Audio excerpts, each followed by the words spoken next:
Good afternoon and welcome to LeagueWise and today's installment of Finn's 5. I'm your host, Chad Finn, and in this video, I will once again be giving you my 5 starters for each role in the DraftKings LPL slate. This is another 2-game slate that again locks at 5 a.m. Eastern Standard Time, Thursday morning, June 10th. As always, make sure to like this video for me. If you have not already, please go ahead and hit that subscribe button as well. While you're down there, it helps me out a ton. Will help me continue to bring you the best possible content that I can. The featured matches on the early morning DraftKings slate are match 1, Dominus Esports, who are plus 304 underdogs versus eStar Gaming that come in at negative 398 favorites. Match 2, we have Team We, plus 152 underdogs versus Invictus Gaming, coming in at minus 186 favorites. Looking back on the spring split, these teams finished number 1. Invictus Gaming went 14-2 with an overall game record of 28-11. In 5th place was eStar Gaming with a record of 11-5 with an overall game record of 23-14. Number 8 was Team We, 8-8, with an overall game record of 20-21. And 14th was Dominus Gaming, 6-10, with an overall game record of 14-21.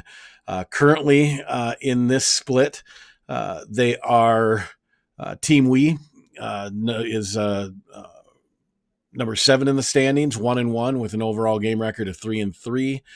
They lost to Suning and beat EDG. eStar is number 11, 0-1. They went 1-2, lost to LGD. Dominus Gaming is at number 14. They are 0-1, losing both games to V5. And Invictus Gaming, this will be their first game of the summer split. Again, keep in mind that sometimes there is an advantage to having games under your belt, and with Team We having 2 games already, this being their 3rd, there is the opportunity that that ends up being an advantage against IG. Just keep that in mind.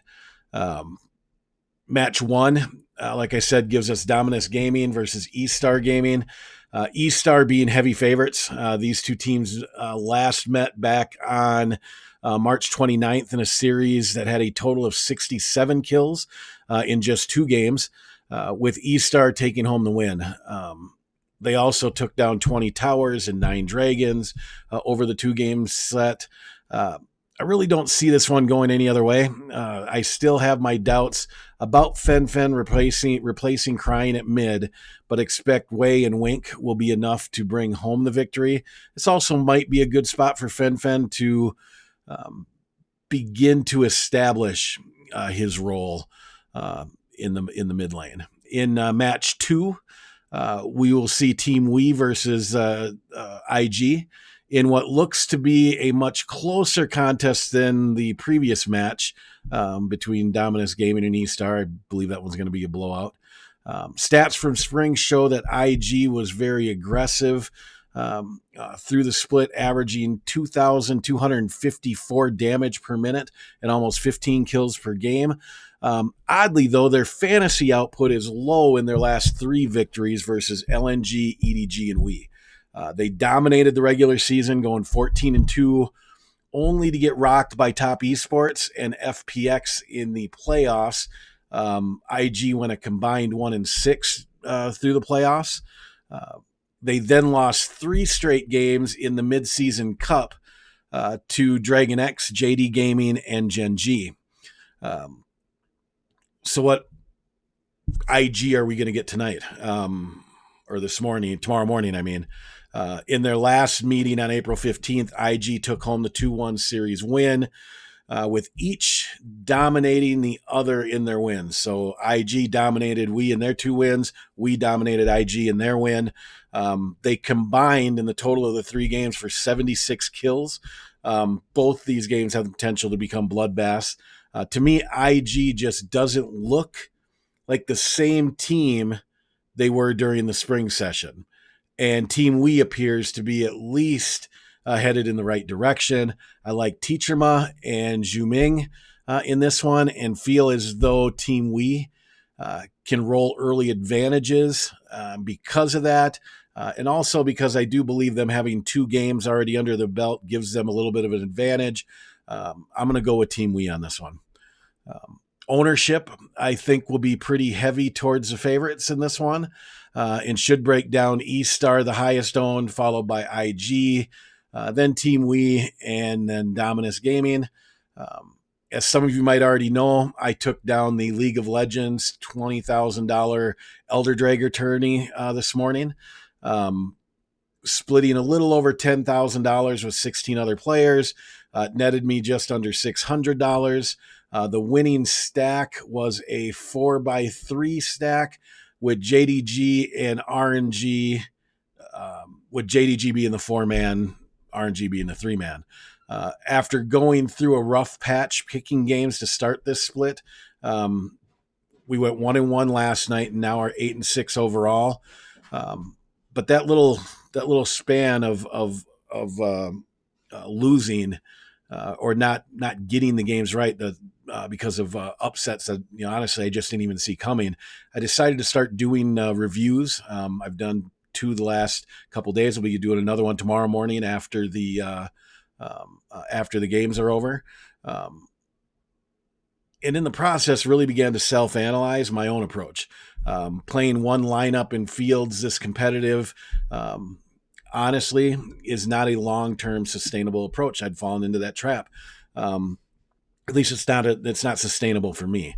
So instead of playing one lineup in the featured $15 tourney, which I had been thinking that I was good enough to overcome the 150 lineups approach, which is just lunacy. Last night I played 4 lineups in the $4 Elder Dragon. This allowed me to ensure myself both winning teams in one lineup. This isn't a new strategy, just one I had gotten away from because I was chasing the bigger prizes. That $20,000 first place prize, is enticing, and I got caught up in it. Hedging is going to be my approach moving forward, and I recommend that it be yours as well, especially in these smaller slates. Whatever it is you're comfortable losing, like, for example, me last night, I said I'm comfortable losing $16. I'm going to put four $4 entries into this tournament and see what happens. And we took down $600. Recommend you do the same thing with whatever that amount is. If you're comfortable losing $1, then put 4 lineups in a quarter tournament, whatever it might be. If you're comfortable losing 60, put 4 in the big tournament. Whatever it is that works for you, I definitely recommend hedging and be a big proponent of it moving forward. I don't know why I ever got away from it in the first place. I will also probably go ahead and drop a video on hedging here in the next week or so. In the meantime, if you have any questions, just hit me up in the comment section below or on Twitter at @TheChadFinn. And that pretty much wraps up my little review of this morning and my recommendation on hedging. Back to business. For the purposes of this video, we have E-Star and Team Wee for roster construction. So if you would, go ahead, grab those pens, the lucky ones again, please. And here are Finn's 5. In the top lane, we're going to go with Morgan from Team Wee at $6,000.